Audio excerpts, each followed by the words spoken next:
So hi guys, you're welcome to my channel Vicky Easy English. So in this video we will learn from the basic, okay, and how we can make basic sentences with the help of each are, okay, because we want to learn English and we want to start speaking English, okay. What we think, and if you are new learner, okay, and you haven't started learning yet, then what should we learn first? So we need to learn from the basic sentences and how we can make. So in this video I will talk, okay. But before starting, I want to request you, please like, share and subscribe my channel, okay, because i I said these things to like, share and subscribe in every video. Why? Because I have no more subscriber. That's why I am saying to you, please like, share and subscribe my channel, okay. So we need to help each other, okay, because we need to think like a businessman, and businessman believes in exchange. So we need to think like them, okay. If you help me, I will also help me.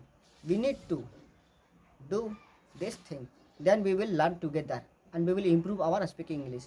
चलिए मैं इस video में आप start करने चलते हैं। तो जैसा कि आप देख सकते हैं, हम यहाँ लिखा है हमने पहले स्टार्ट फ्रॉम बेसिक, यानी बेसिक से शुरू करेंगे, ठीक है। किसके यूज करके? इज एम आर के, इज एम आर का प्रयोग करेंगे, ठीक है। और प्रयोग करेंगे कहाँ, कौन से में टाइम में? तीनों टाइम में करेंगे, प्रेजेंट टाइम में, इन, पी, पास्ट और एफ, यानी प्रेजेंट, पास्ट और फ्यूचर तीनों में टाइम में प्रयोग करके हम बताएंगे, ठीक है। यहाँ स्ट्रक्चर हम लिखे हैं पहले, ठीक है। पहले पॉजिटिव सेंटेंस है, पॉजिटिव सेंटेंस के लिए कैसे बनाते हैं? सब्जेक्ट लिखेंगे। और एक और बात, यहाँ सब्जेक्ट की जगह क्या आ सकता है? या तो नाउन आएगा या प्रोनाउन आएगा, ठीक है। उसके बाद यहाँ लिखेंगे सब्जेक्ट के अनुसार इज एम आर का प्रयोग करेंगे। उसके बाद लिखेंगे यहाँ अदर वर्ड। और एक और बात, यहाँ इसमें कोई भी काम का बात जिक्र नहीं करेंगे, यानी कोई भी काम ना। इज एम आर का प्रयोग सिंपल सेंटेंस में कब करते हैं? जब किसी व्यक्ति या वस्तु को कुछ या कहीं होने का बोध होता है। जैसे कोई व्यक्ति है, कोई डॉक्टर है, क्या है? डॉक्टर है। कोई व्यक्ति है, कहाँ है? पटना में है, बाजार में है, मेला में है, घर में है, या बाहर है, रोड पर है, इसे बोलते हैं ना। फिर बोलते कोई वस्तु है, कैसा है? छोटा है, बड़ा है, लाल है, पीला है, बोलते इस तरह की ना। और वो वस्तु के बारे में बोलते हैं, कहाँ है? कलम कहाँ? टेबल पे है। किताब कहाँ है? बेंच के ऊपर है, कुर्सी पे है, इस तरह बोलते हैं ना। तो किसी व्यक्ति या वस्तु को कुछ या कहीं होने का बोध होता है, तब हम सिंपल सेंटेंस बनाने के लिए इज एम आर का प्रयोग करते हैं, ठीक है। और एक और बात, इसमें कोई भी मेन वर्ब का प्रयोग नहीं करेंगे। इसमें काम का बोध ना होगा, नो मेन एक्शन। खाना, आना जाना, रहना, बैठना, उठना, इसमें कोई भी काम का बोध ना होगा, ठीक है। और यहाँ मैंने सब स्ट्रक्चर लिख दिया है साहब, एक एक, ठीक है। All structure I have written here. यहाँ पॉजिटिव सेंटेंस के लिए है, जैसे लिखेंगे कि वह डॉक्टर है, ही इज अ डॉक्टर। वह डॉक्टर नहीं है, he is not a doctor. क्या वह डॉक्टर है? Is he a doctor? क्या वह डॉक्टर नहीं है? Is he not a doctor. फिर लिखेंगे कि वह डॉक्टर क्यों है? Why is he a doctor? वह डॉक्टर क्यों नहीं है? Why is he not a doctor? इस तरह से हम लोग प्रयोग करेंगे। सबसे पहले जानते हैं कि सब्जेक्ट, यहाँ सब्जेक्ट रहेगा तो नॉन या प्रोनाउन आ सकता है, ठीक है। लेकिन एक और बात है, सब्जेक्ट सिंगुलर भी होता है। एस मतलब सिंगुलर सब्जेक्ट और पी एस मतलब प्लुरल सब्जेक्ट, ठीक है। तो सिंगुलर सब्जेक्ट में आएगा ही, सी, इट और कोई भी एक नाम, सिंगुलर नाम, कोई भी एक नाम, ठीक है। उसके साथ प्रयोग क्या करेंगे? सिंगुलर रहेगा तो सिंगुलर सब्जेक्ट के साथ क्या प्रयोग करेंगे? इज प्रयोग करेंगे, ठीक है। फिर लिखा हुआ है प्लुरल सब्जेक्ट। प्लुरल सब्जेक्ट में कौन कौन आता है? डी, यू, दे और प्लुरल नाम। प्लुरल नाम का है मतलब more than one and plus one लिखते हैं, एक से ज़्यादा नाम उसका प्लुरल होगा। इसके साथ लगेगा क्या? लगेगा आर लगेगा। प्रेजेंट में, ठीक है, प्रेजेंट में सिंपल सेंटेंस बनाएंगे तब। और एक और बात है, आई है, आई के साथ केवल एम का प्रयोग करते हैं, ठीक है। आई के साथ प्रयोग क्या करते हैं? एम, यानी आई के साथ एम। यहाँ लिख दिया है, यहाँ ही, सी, इट क्या लगता है? इज लगता है। बी, यू, दे के साथ और या प्लुरल नाउन के साथ आर लगता है। ये दोनों सेम चीज़ लिख दिए हैं, हो गया, ठीक है। चलिए अब बनाते हैं। एक बार स्क्रीनशॉट ले सकते हैं आप, जितना आप लिखे हैं स्ट्रक्चर इसका एक बार स्क्रीनशॉट ले सकते हैं, लिख सकते हैं पॉज करके। चलिए हो गया, ठीक है। अब चलिए हम शुरू से एक सेंट लेते हैं एग्जाम्पल, उसको 6 तरह से बनाने का हम प्रयास करते हैं, ठीक है। जब तक नहीं प्रयास करेंगे, until we practice to make sentences, we will not learn, we will not improve our speaking English. So as much as we can practice to start speaking English, to learn, to make sentences. तो चलिए हम सबसे पहले एक लेते हैं, क्या लेते हैं, एक एग्जाम्पल, छोटा सा एग्जाम्पल है start. First I am going to take a simple example. लेते हैं जैसे वह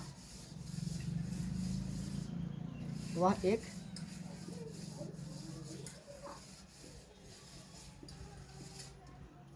डॉक्टर है। I have taken a simple sentence that is in Hindi. So I will translate it in the sixth way, because I have written before 6 sentences with the help of 6 structures. I will make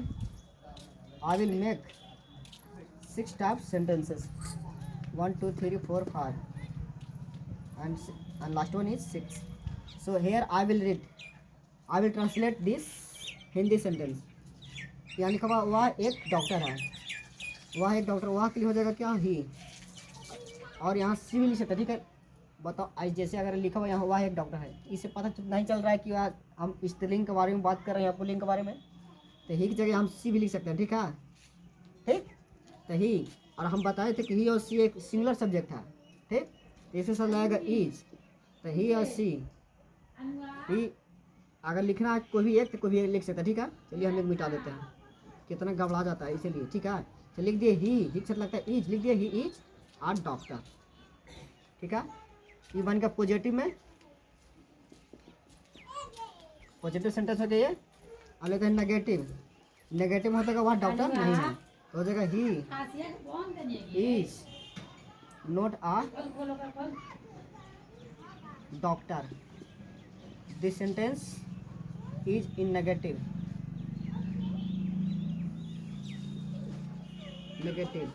and third I will make it in a interrogative. तो लिखेंगे यहाँ पहले, सबसे पहले is लिखेंगे, is he a doctor.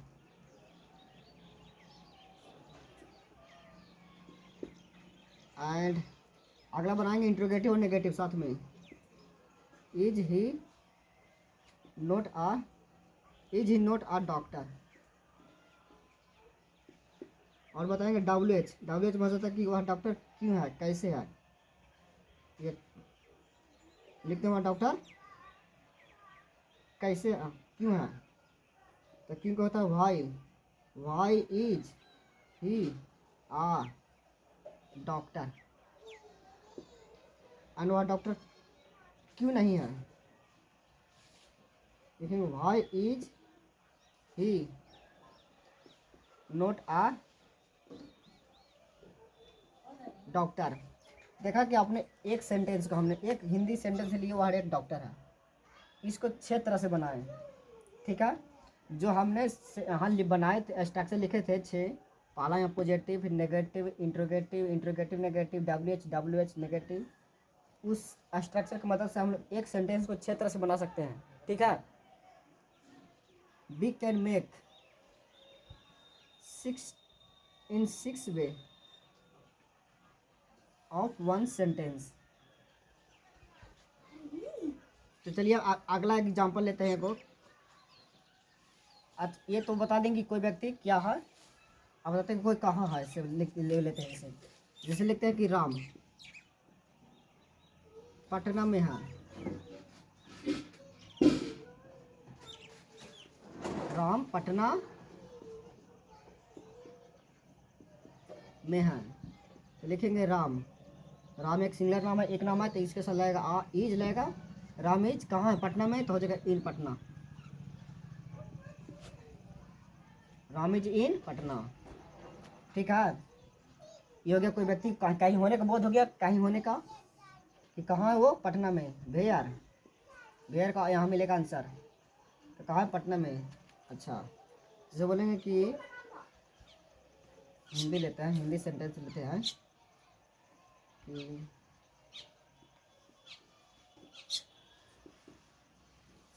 वह लड़की पागल है। यहाँ लिखेंगे राम पटना में, यानी किसी व्यक्ति को कहीं होने का बोध हुआ, कहाँ, पटना। यहाँ लिखा वह लड़की पागल है, यानी किसी लड़की के बारे में बता रहे हैं कि लड़की कैसा है, तो लिखेंगे वह लड़की होगा दैट गर्ल।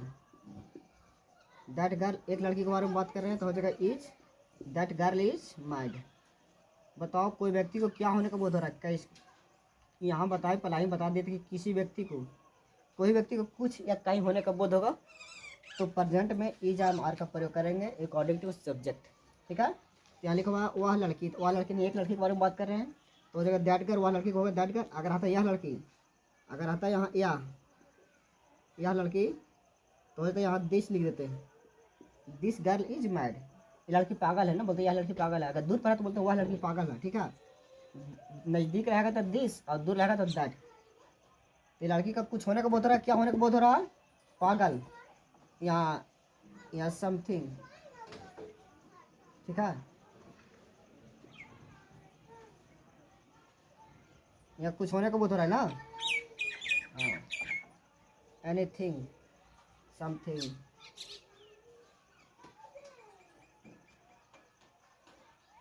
इस तरह से हम लोग बनाएंगे एक सिंपल सेंटेंस। ठीक है, और बाकी आप लोग जानवे करते हैं कि किस सब्जेक्ट के साथ कौन सा इज का प्रयोग करें कि आर का प्रयोग करेंगे, तो बता दिए शुरू में ही। जैसे एक लेते हैं यहाँ बता दें कि सब्जेक्ट की जगह क्या आ सकता है, नॉन आ सकता है या प्रोनाउन आ सकता है। ठीक है, और यहाँ अदर वर्ड क्यों लिखे, क्योंकि इसमें ऑब्जेक्ट यहाँ नहीं लिखते हम। ऑब्जेक्ट लिखे का मतलब है कि कोई व्यक्ति काम करेगा जिस पर प्रभाव पड़ता है उसको बोलते हैं ऑब्जेक्ट। यहाँ व्यक्ति कोई काम नहीं करेगा तो ऑब्जेक्ट कैसे होगा, ऑब्जेक्ट नहीं होगा, अदर वर्ड होगा। ठीक है, अब अदर वर्ड की जगह क्या आ सकता है, यहाँ भी नॉन आ सकता है, और क्या आ सकता है, एडजेक्टिव, नॉन या एडजेक्टिव। जैसे यहाँ एग्जांपल लेते हैं, जैसे लेते हैं आई एम अ बॉय। आई क्या है, प्रोनाउन है, और यहाँ क्या आ गया, नॉन है, बॉय। और लिखते हैं, जैसे लिखते हैं कि राम इज माई ब्रदर। तो राम क्या है, नाम है, तो हो जाएगा नॉन, और माई ब्रदर मेरा भाई। ठीक है, तो भाई क्या हो जाएगा, ये भी नॉन हो जाएगा। ठीक है, मेरा भाई क्या होगा, नॉन। यहाँ भी नॉन, सब्जेक्ट ग्रुप में नॉन, और अदर वर्ड की जगह भी नॉन आ गया। ठीक ना, और यहाँ एडजेक्टिव आ सकता है, जैसे राम इज गुड। राम मेरा नाम है तो नॉन हो जाएगा।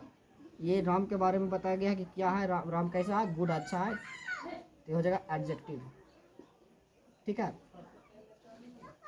बाकी इसी तरह से आप लोग बना सकते हैं। ठीक है, आप लोग बनाइए, जो हमने यहाँ स्ट्रक्चर लिखे उसके मदद से आप लोग जितना बना सकते हो उतना बनाइए। ठीक है, just we need to start making sentences from basic that can help me, that we use in our daily life. Okay, and we think see around us and try to speak English until we think, until we describe in a short at least, and we don't hope to start speaking English. So first we should start from the basic to learn, and every day we need to speak. Every day we need to practice. Until we practice, we are not going to improve our speaking English. Sometimes I think a lot. What should I do? And how I can practice? I have no partner, but with whom we need to practice.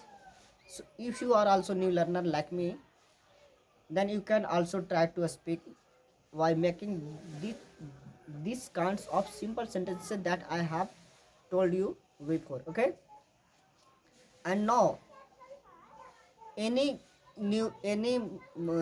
confident speaker, they speak fluently. First of all, what they have learned, what they learned. Think yourself and think yourself and start making sentences and start learning, because we are also human. So we understand each other's feeling and emotion, how we can feel, because we feel nervous in the starting. Definitely we will feel nervous. Okay, anyone can, not only we. Okay, so just I need making sentences by saying, see around you what is happening and what kinds of things and what the people are doing work in the field, and they are harvesting potato, and someone is hanging the cloth, someone is washing the cloth, someone is walking on the road, someone is driving the car, and someone is playing, and someone is sitting, and they are talking with each other. So like this we need to make sentences. Okay, so now this way we need to practice every day. So I hope you must have understood. Okay, so now just let's support each other, okay, in this journey. And this year we will show people to start speaking English confidently, and we will fluent English speaker this month. No, sorry, not this month, this year. In this year we are going to become a fluent English speaker. Okay, so once more again I want to request you, please like, share and subscribe my channel. So thank you for today, take care. Okay, bye.